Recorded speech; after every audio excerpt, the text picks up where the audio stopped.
राजस्थान की बात करते हैं। राजस्थान को कोल खदान आवंटन निरस्त करने के प्रस्ताव पर छत्तीसगढ़ सरकार ने केंद्र सरकार को एक लेटर भेजा है, प्रस्ताव भेजा है। मामले में कैबिनेट मंत्री रविंद्र चौबे का बयान भी सामने आया है। राजस्थान कोल आवंटन निरस्त को लेकर पत्र लिखा है। आवंटन का विरोध छत्तीसगढ़ सरकार कर रही है। अब देखना होगा केंद्र सरकार का रुख क्या होगा। कोल खदान पर सभी निर्णय केंद्र सरकार लेती है।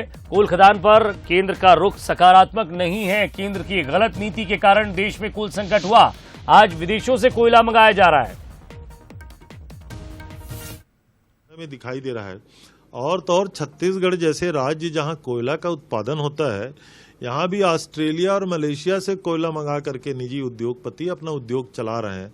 तो केंद्र सरकार को अपनी नीति में बदलाव करना होगा। अब इसे लेकर धर्मलाल कौशिक का पलटवार भी जरा सामने आया, ये भी देखिए। तो राजस्थान कोल खदान आवंटन निरस्त के का प्रस्ताव, पूर्व नेता प्रतिपक्ष धर्मलाल कौशिक ने इस पर बयान दिया। अशोक गहलोत के टेरर को देखकर निर्देश मिला है। छत्तीसगढ़ सरकार को कहीं से दखल देने का निर्देश मिला है।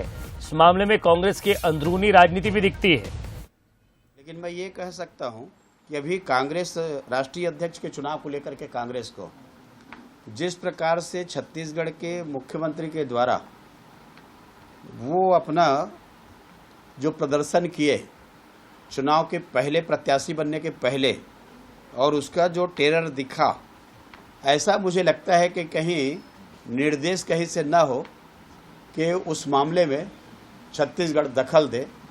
और हो सकता है वो राजनीति बीजेपी की नहीं बल्कि कांग्रेस के अंदर छत्तीसगढ़ और राजनीति राजस्थान के बीच में होने की प्रबल संभावना से इनकार नहीं किया जा सकता।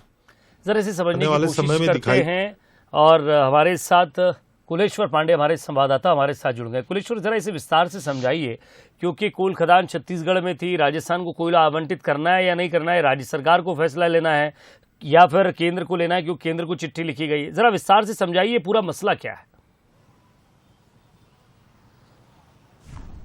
देखिए, ये पूरा मामला जो है कोल खदान आवंटन का है। केंद्र सरकार ने जो है, जब यहाँ पे बीजेपी की सरकार थी तो केंद्र सरकार ने जो है कोल आवंटन जो है राजस्थान को छत्तीसगढ़ का दिया हुआ था।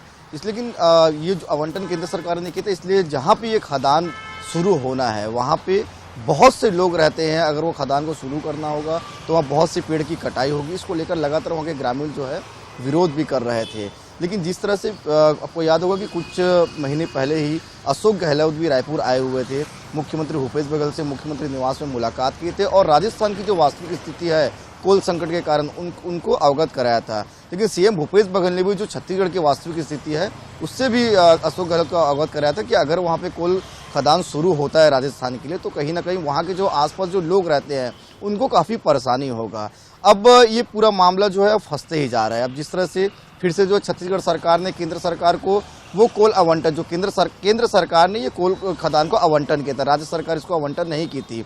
जो केंद्र सरकार ने राजस्थान को कोल आवंटन छत्तीसगढ़ में किया था, उस कोल आवंटन को निरस्त करने के लिए फिर से छत्तीसगढ़ सरकार ने केंद्र सरकार को एक पत्र लिखा है और मांग किया है कि उस कोल आवंटन को निरस्त किया जाए। लेकिन अब इसमें जिस तरह से सियासत दिख रही है, बीजेपी का साफ तौर पर कहना है कि छत्तीसगढ़ सरकार को ऊपर से आदेश दिया गया कि इसमें दखल करे, क्योंकि जिस तरह से अशोक गहलोत का टेरर दिख रहा है वो इसमें बात सामने आ रही है।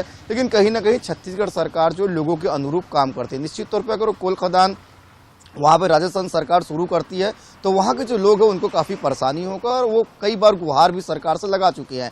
इस कारण सीएम भूपेश बघेल ने केंद्र सरकार को पत्र लिखकर कहा है कि उसको निरस्त किया जाए। जिस तरह से जयपुर में केंद्रीय कोयला मंत्री आए हुए थे, उन्होंने यह बात को स्पष्ट किया कि हमें पत्र आया है, लेकिन अभी केंद्र सरकार ने निरस्त नहीं किया है। अब देखने वाली बात होगी कि छत्तीसगढ़ सरकार के पत्र के बाद केंद्र सरकार वो कोल आवंटन को निरस्त करती कि नहीं करती, क्योंकि कहीं अगर वो शुरू होता है तो निश्चित तौर पे इसका खामियाजा जो है, जो वहाँ लोग रह रहे हैं उनको भुगतना पड़ेगा। कई पेड़ कटाई भी होगी और आसपास के लोगों को भी इससे काफ़ी परेशानी होगा। लेकिन ये जो मामला है अब एक सियासी रूप ले लिया है, राजनीतिक बयानबाजी भी इसमें शुरू हो गई है। शुक्रिया कुलेश्वर। अब देखना होगा इस पर कितनी बयानबाजी चलती है। बहुत बहुत शुक्रिया इस तमाम बातचीत के लिए।